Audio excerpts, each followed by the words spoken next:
ఒకసారి భారత్ మాతాకి సభా సరస్వతికి నమస్కరిస్తూ మనమున్నది కొండగట్టు అంజన్న పాదాల చెంత. అలాంటి ఆంజనేయ స్వామి పరమ భక్తుడు రాముల వారికి, ఎలాంటి ఈగో లేని సేవకుడు రాముల వారికి.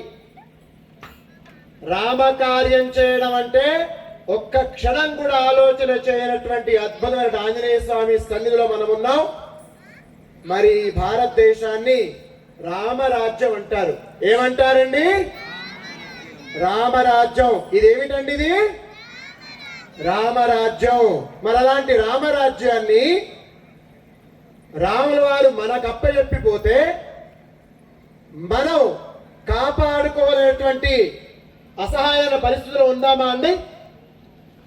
అది ఎంతవరకు సమంజసం? వచ్చే తరానికి ఈ భారతదేశాన్ని అత్యంత అద్భుతంగా అందించాల్సిన ఏదైతే అవసరం ఉందో అలాంటి ఒక పరిణామాన్ని కోరుతూ ఈ యొక్క ఆర్ఎస్ఎస్ రాష్ట్రీయ స్వయం సేవక్ సంఘ్ తలపెట్టినటువంటి ఈ హిందూ సమ్మేళనం ఎంత అద్భుతంగా జరుగుతున్నాయో తెలుసా? ఒక్కసారి కూర్చున్న వాళ్ళు మీరు తలదిప్పి చూసుకోండి, ఎంతమంది ఉన్నారు. మీతో పాటు తలదిప్పి చూడండి ఒకసారి, ఎంత ఆనందపడతారు మీరు. నాతో ఇంతమంది ఉన్నారు, నేను ఇంతమందిలో ఉన్న సామాజిక భద్రత ఏదైతే ఎన్నో సంవత్సరాలుగా మనం కల కంటున్నామో అలాంటి కళని సాకారం చేసే దిశలో ఇలాంటి ఒక కార్యక్రమం జరుగుతోంది. మీరంతా వచ్చి కూర్చున్నారు కదండి. మీరు ఎవరికి ఏ గొప్ప సహకారం చేయట్లేదండి. ఎవరో టెంట్లు వేశారు, ఎవరో ఇక్కడ కార్పెట్ వేశారు, లైట్లు పెట్టారు, ఎవరో స్వామీజీ వచ్చి మాట్లాడతారంట, దానికోసం మాత్రం కాదు. మీరెవరెవరు ఇక్కడ కూర్చున్నారో మీరు చేసే అద్భుతమైన పని వచ్చే తరాన్ని రక్షిస్తూ మేము హెచ్చరిక జారీ చేస్తున్నాం. ఏదైతే రెండు ఎడారి మతాలు ఉన్నాయో, మీ వైపు దూసుకురావడానికి సిద్ధంగా ఉన్నాయో వాటికి హెచ్చరిక ఈ యొక్క హిందూ సమ్మేళనం. అలాంటి హిందూ సమ్మేళనం ఎవరెవరు పాల్గొంటున్నారో దైవాత్మ సంభూతులు వాళ్ళు, అర్థమైందా? అలాంటి దైవాత్మ సంభూతులకి మేము మా రాముల వారి తరఫున శుభ ఆశీస్సులు తెలియజేయడం జరుగుతోంది. అలాంటి ఆశీస్సులు పొందిన మీరు ఆంజనేయ స్వామి శక్తిని పొంది ఈ దేశాన్ని ధర్మాన్ని రక్షించడంలో ఖచ్చితంగా ముందడుగు వేసి తీరాల్సిందే. మనకి మొదటగా చెప్పేది మీరంతా ఒకసారి చెప్పండి, స్వధర్మే. దీని తర్వాత భోజనాలు ఉన్నాయండి? ఉన్నాయంట. నవ్వులాట బాగానే వస్తోంది, సౌండ్ మాత్రం రాదు. పనికి మాలిన ఐపీఎల్ మ్యాచ్ల్లో గోల వినబడుతోంది. ఇక్కడ వినిపించాలా? చెప్పండి గట్టిగా, స్వధర్మే నిధనం శ్రేయ పరధర్మో భయావహ. సాక్షాత్తు భగవంతుడు చెప్పిన మాట. ఒరే నాయనా, నీ స్వధర్మం గొప్పదిరా, పరధర్మం భయంకరమైనదిరా. మరి స్వయంగా నేను భగవంతుణ్ణి కృష్ణ పరమాత్మ చెప్తున్నా, విను అర్జున అని అర్జునుడి మాధ్యమంగా పెట్టి మనకి చెబితే మనం ఏం చేస్తాం? స్వధర్మం. తెలంగాణకు ఒక కట్టు ఉంటుందండి, ఒక చీర కట్టు. ఎంతమంది ఇక్కడ ఆ చీర కట్టు వచ్చారో ఇప్పుడు చూసే ఓపిక సమయం మాకు లేదు, కానీ అడుగుతా ఉన్నా, ఎంతమంది అలాంటి ఆచరణ చేస్తున్నారు? ఒక పల్లెటూరులో ఒక పొలంలో ఎవరైతే దుక్కి దున్నుతారో ఆ దున్నే ముందు ఆ దంపతులు లేదా ఆ వ్యక్తి ఆ గట్టు పైన ఒక రాయి పెట్టి పసుపు కుంకుమ వేసి కొబ్బరికాయ కొట్టి స్టార్ట్ చేస్తాడు. ఎంత గొప్ప సాంప్రదాయం అది. అక్కడి దాకా ఉంది మన సాంప్రదాయం. అతను వచ్చి కొండ కట్టుకో, భద్రాచలం బాసులు వెళ్లాల్సిన పనిలా, ఆ సమయంలో తిరుపతి వెళ్లాల్సిన పనిలా, అక్కడ రాయిలో అందరు దేవుళ్ళని చూస్తున్నాడు ఆయన. అలాంటి అద్భుతమైన సాంప్రదాయంలో పుట్టిన మనం చివరికి కోతకొస్తే ఏం చేస్తారు? అదే రాయి కొంచెం నైవేద్యం పెట్టి ఆనందపడి ఆ పంటను ఇంటికి తీసుకెళ్తాడు ప్రసాదంగా భావించి. ఇంత గొప్ప సాంప్రదాయంలో మనం ఆ సాంప్రదాయాన్ని తిరిగి వచ్చే తరానికి అందించడంలో ఎక్కడో ఫెయిల్ అవుతున్నాం, గుర్తుపెట్టుకోండి. మన కుర్రవాళ్ళు ఉన్నారు కదా, శక్తి లేక కాదండి, అద్భుతమైన శక్తి ఉంది వీళ్ళకి. కానీ ప్రాబ్లం ఎక్కడ అంటే, ఒక్కసారి మహాభారతం వైపు చూద్దాం. మహాభారతంలో వాళ్ళు కౌరవులందరూ ఒక పథకం వేస్తారు. ఆ పథకం ఏంటి? అర్జునుడిని సంహరించాలి. మరి అర్జునుడు దొరకడు వాళ్ళకి, ఆయన కొడుకు దొరుకుతాడు. ఎవరండి ఆయన? తెలీదు, పేరు తెలీదు. ఎవరండి ఆయన? అభిమన్యుల వారు. అభిమన్యుల వారు ఒక యుద్ధ క్షేత్రంలో వెళ్తారు. దాన్ని ఏమంటారండి? ఏమంటారు దాన్ని? పద్మ వ్యూహం. చాలా మందికి తెలియదు. ఆన్సర్ రావాలనుకుంటున్నా అక్కడి నుంచి ఆశ. పద్మ వ్యూహం మీరు చెప్పండి గట్టిగా. ఏమిటండి అది? పద్మ వ్యూహం. పాపం కుర్రోళ్ళు ఆవేశపడుతున్నారు. విశ్వ హిందూ పరిషత్లో చేరుతారు, బజరంగ దళంలో చేరుతారు, గోరక్షలో చేరుతారు. పాపం వెళ్తారు, బయలుదేరి యుద్ధం చేస్తున్నారు. లోపలికి వెళ్ళడం తెలుస్తోంది, బయటకు రావడం వాళ్ళకి తెలియట్లే పాపం. ఎందుకని? ఆ బయటకు రావడానికి ఎవరు రక్షించాలో ఆ లాయర్ అనుకోండి, ఆ గవర్నమెంట్ ఆఫీసర్ అనుకోండి, ఆ పోలీస్ అధికారి అనుకోండి, వాళ్ళు హిందువులైనా సరే హిందూ పక్షపాతిగా లేరు. గుర్తుపెట్టుకోండి. అక్కడ మనకి దెబ్బ పడుతోంది. నేను నేరుగా మాట్లాడుతున్నా. ఒక ముస్లిం ఆఫీసర్ అవుట్రైడ్ గా ముస్లిం హెల్ప్ చేస్తాడు, ఒక క్రిస్టియన్ ఆఫీసర్ అవుట్రైడ్ గా క్రిస్టియన్ హెల్ప్ చేస్తాడు. కర్మేంటో తెలుసా? మన హిందూ ఆఫీసర్ మాత్రమే సెక్యులర్ గా ఉంటాడు. అది భారతదేశం పెద్ద శాపం. ఇక్కడ ఆఫీసర్లు వింటే నన్ను టార్గెట్ చేయమాకండి. మీరు చేయాల్సిన పని ఏంటంటే, మన హిందువులు మంచి పని చేస్తే ఆ పర్సనల్ ఇష్యూ వస్తే వదిలేయండి. ఆయన పర్సనల్ ఇష్యూ పెట్టుకొని మీ దాకా వస్తే పక్కన పెట్టండి. కానీ సమాజ హితం కోరుతూ, దేశ హితం కోరుతూ, ధర్మ హితం కోరుతూ, దేవాలయ హితం కోరుతూ మీ దగ్గరకు వస్తే మీరు మొట్టమొదట పని చేయగలిగితే మీరు నిజమైన భారతీయులు, నిజమైన హిందువులు. అలాంటి ఆఫీసర్ గాని ఆఫీసరు ఉండి వేస్ట్ అండి. దయచేసి అర్థం చేసుకోవాల్సిన సమయం ఆసన్నమైంది. ఇంకో చిన్న మాట చెప్తాను, జాగ్రత్తగా వినండి. మన దేవాలయం ఒక శక్తి కేంద్రం అండి. ఏమిటండి దేవాలయం? ఒక శక్తి కేంద్రం. ఒక భక్తుడు ఎవరు రాయని పిలవట్లేదండి. మిమ్మల్ని ఎవరైనా భద్రాచలం పిలిచిందా? మిమ్మల్ని తిరుపతి పిలిచిందా? మిమ్మల్ని కొండగట్టు పిలుస్తుందా? పిలవట్లా. కానీ మీకు భక్తి ఉంది. మీరు ఆయాసపడి ప్రయాసపడి డబ్బులు దాచుకుని ఆ గుడి దాకా వెళ్తున్నారు, ఆ గుడిలో డబ్బులు వేస్తున్నారు. మీ పొరపాటు లేదు, మీరు మంచి భక్తులు. ఆ డబ్బు మీరేమనుకుంటున్నారు? దేవుడికి ఇస్తున్నాం. ఎవరికి ఇస్తున్నారు మీరు? చెప్పట్లా. ఎవరికి ఇస్తున్నారు మీరు? దేవుడికి అనుకుంటున్నారు. మంచిదే, తప్పులేదు. మరి దేవుడు తీసుకుంటున్నాడా? కాదు. అక్కడ ఉన్న వ్యవస్థ తీసుకుంటుంది, తప్పులేదు. ఎందుకు? దేవుని పరంగా వాళ్ళు ఆలోచించి పని చేస్తున్నారు.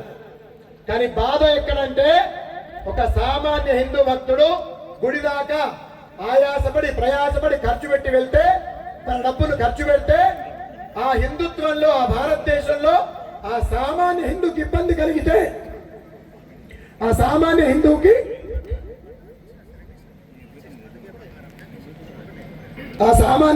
ఇబ్బంది కలిగితే ఒక్క దేవాలయం స్పందించట్లేదు.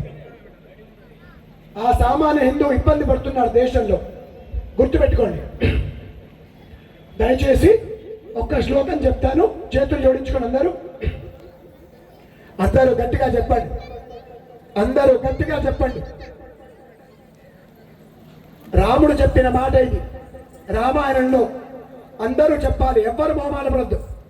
నా గొంతు నేను ఇంతకుముందే చెప్పాను అప్పాల ప్రసాద్ గారికి. అసలు పోయినా సరే, అలసిపోయినా సరే చేసేది ఏమీ లేదు. కాబట్టి గట్టిగా చెప్పండి అందరూ కూడా. జనని జనని జన్మభూమిశ్చ స్వర్గాదపి గరీయసి. ఇంకొక 2 సార్లు చెప్పండి. జనని జన్మభూమిశ్చ స్వర్గాదపి గరీయసి.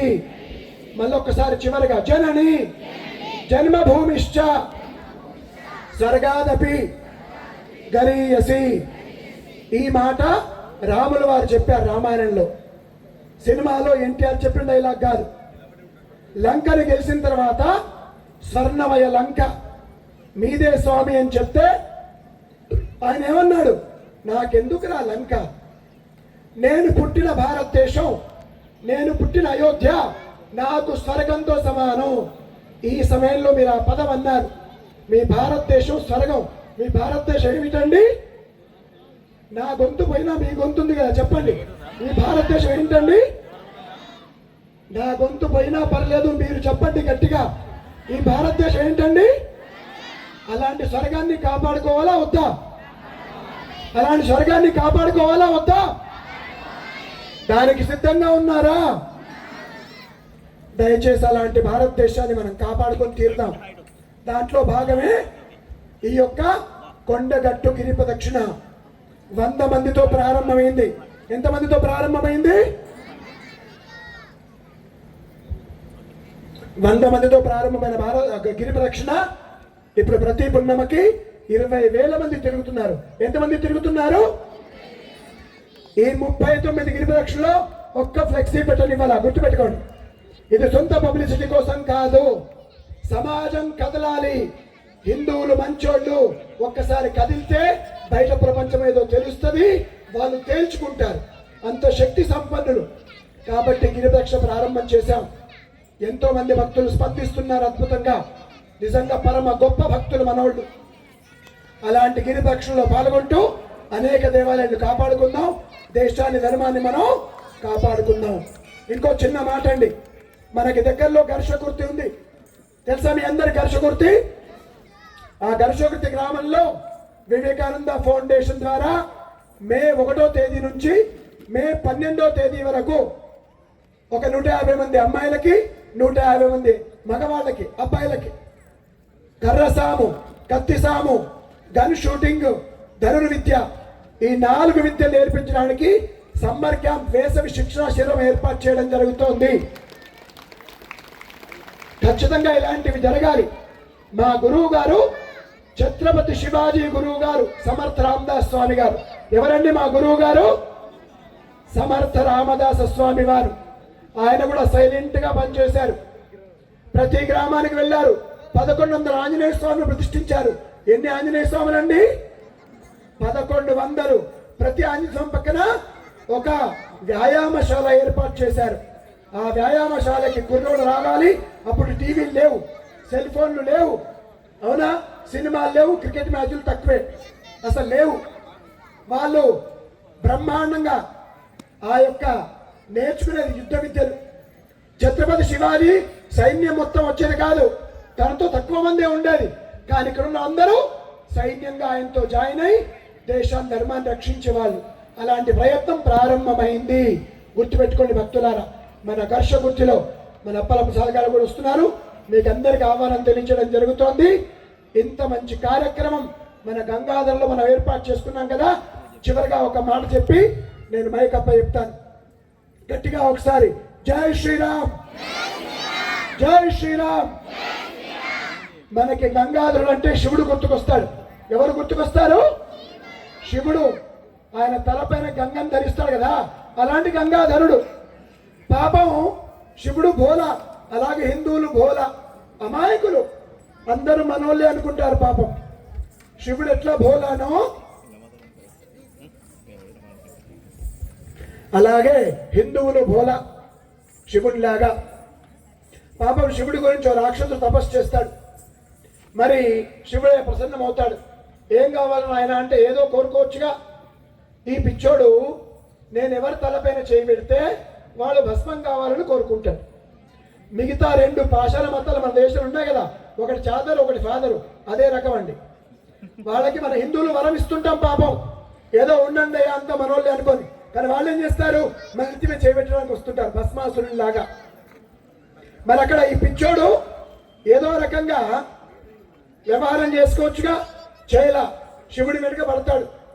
అప్పుడు తెలివిగా విష్ణుమూర్తి గారు నృత్య రూపకంలో ఆయన చెయ్యి ఆయన పైన పెట్టే విధంగా చేసి ఆ భస్మాసురుడి భస్మం చేసే ఒక అద్భుతమైన కథ మనకు వస్తుంది. అలాంటి ఒక పరిస్థితి, పరిణామం తిరిగి రావాల్సిందే. అలాంటి ఒక కారణానికి మన ఆర్ఎస్ఎస్ అద్భుతంగా శ్రీకారం చుట్టింది. అసలు ఇలాంటి కార్యక్రమాలు చాలా ముందే ప్రారంభం అవ్వాలి. కానీ మన హిందువుల్లో ఏకాత్మ భావన సరిగ్గా లేదు. మీరు ఇంతమంది రావడానికి కూడా ఎంతో మంది కార్యకర్తలు ప్రయాసపడి ఉంటారు. ప్రతి ఇంటికి వచ్చి ఉంటారు, ప్రతి వ్యక్తిని కలిసి ఉంటారు, రిక్వెస్ట్ పెట్టుకుంటారు. అంత అవసరమా అండి? నెక్స్ట్ ఎక్కడ హిందూ సమ్మేళనం జరిగిందా, మా దగ్గర అయిపోయిందండి అని డైలాగ్ చెప్పొద్దు. ఎక్కడ హిందూ సమ్మేళనం జరిగినా అది నాదే అని మీరు వెళ్ళగలగాలి. వెళ్తూ వెళ్తూ వెంట ఒక కర్ర పట్టుకెళ్ళండి. ఏం పట్టుకెళ్ళండి? మీరు ఒక కర్ర పట్టుకెళ్ళండి. తెలీదండి, ఇంత హిందువులు ఏకమైతే మిగతోడికి కన్ను కుట్టినట్టుగా ఉంటుంది. కాబట్టి మీరు వచ్చే వెళ్ళే దారిలో ఏదైనా అటకాయించే ఇబ్బంది పెట్టే పరిస్థితి వస్తుంది. అప్పుడు మన కర్ర అతనికి సమాధానం చెప్పగలిగే పరిస్థితి క్రియేట్ చేసుకోవాలి. చక్కగా మనందరం కూడా ఇలా ఏకాత్మ భావంతో ఉందామని మనస్ఫూర్తిగా కోరుతూ చివరిగా మీకు అందరికి ఆశీర్వాదం. కూర్చున్న వాళ్ళు కూర్చున్న దగ్గర చెప్పులు వదిలేసేయండి.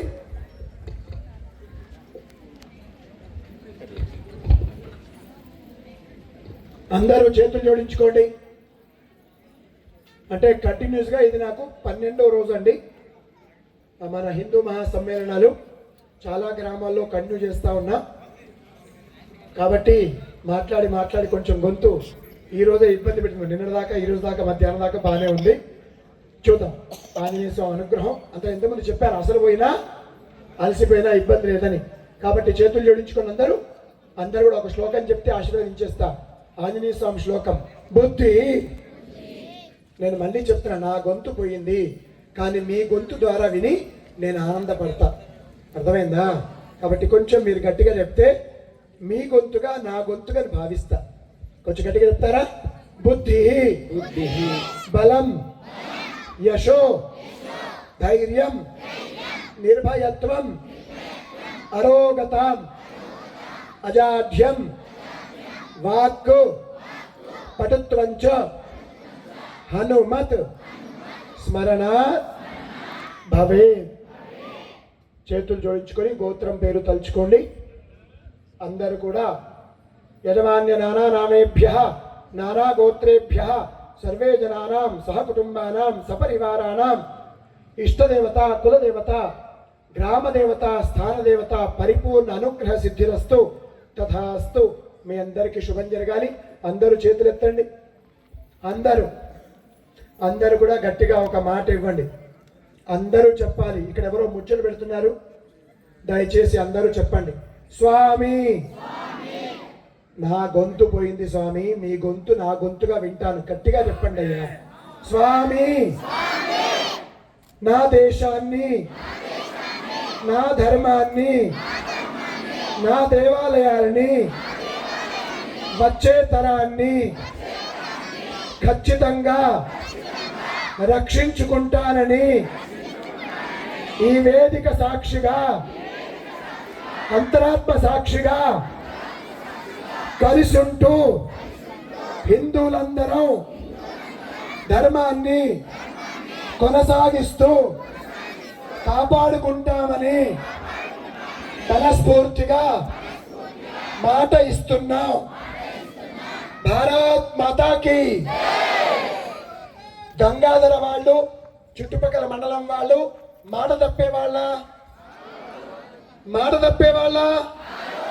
భయపడే వాళ్ళ పిరికి వాళ్ళ ఇతర పాషాణ మతాలను చూసి భయపడే వాళ్ళ ఇక ముందు మీ ఊర్లో ఒక్కళ్ళు కూడా వేరే మతంలోకి వెళ్ళకూడదు. దృష్టి పెట్టండి. ఇక ముందు మీ ఊర్లో ఎవరైతే ల్యాండ్ జిహాద్, లవ్ జిహాద్ చేస్తారో వాళ్ళ పట్ల శ్రద్ధగా ఉండండి. చాలా చివరిగా ఒక మాట, ఖచ్చితంగా మన భారతదేశంలో స్త్రీకి ప్రధాన పాత్ర. భారత మాత అంటాం మనం. ఇంట్లో కూడా తల్లిని గౌరవిస్తాం. వేదం నేర్పిస్తే మాతృదేవోభవ చెప్తాం.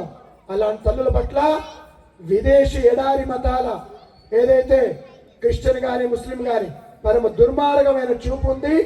అటువైపు మీరు గనక గట్టిగా మనసు పెట్టకపోతే ఏదైతే మూలమో భారతదేశానికి అక్కడ దెబ్బపడే అవకాశం మనకి చాలా ఇబ్బందికరంగా పరిణమిస్తుందని తెలియజేస్తూ, మన తల్లుని మనం కాపాడకపోతే మనమేం మగవాళ్ళమండి, మనదేం మగతనం అండి. దయచేసి ఇటువైపు ఖచ్చితంగా ఆలోచించండి. మీ అమ్మాయిల పట్ల, మీ ఆడవాళ్ళ పట్ల ఒక దృష్టి పెట్టండి. దృష్టి పెట్టడం అంటే పనికి మాలిన సినిమాలో హీరోలు విలన్లు పెట్టే దృష్టి కాదండి. ఈమె హిందూ స్త్రీ, ఈమె ఎవరితో మాట్లాడుతుంది, ఎక్కడికి వెళ్తోంది, ఎక్కడ ఏమైనా అటకాయిస్తే మనం ఆగి అడుగుదాం. అలాంటి ఒక పరిస్థితి క్రియేట్ చేసుకోవాలని మనస్ఫూర్తిగా కోరుతూ, భారత్ మాతాకి జై శ్రీరామ్. కొండగట్టు అంజన్నకి. మళ్ళీ కొండగట్టు గిరివృక్షంలో కలుద్దాం. జై శ్రీరామ్.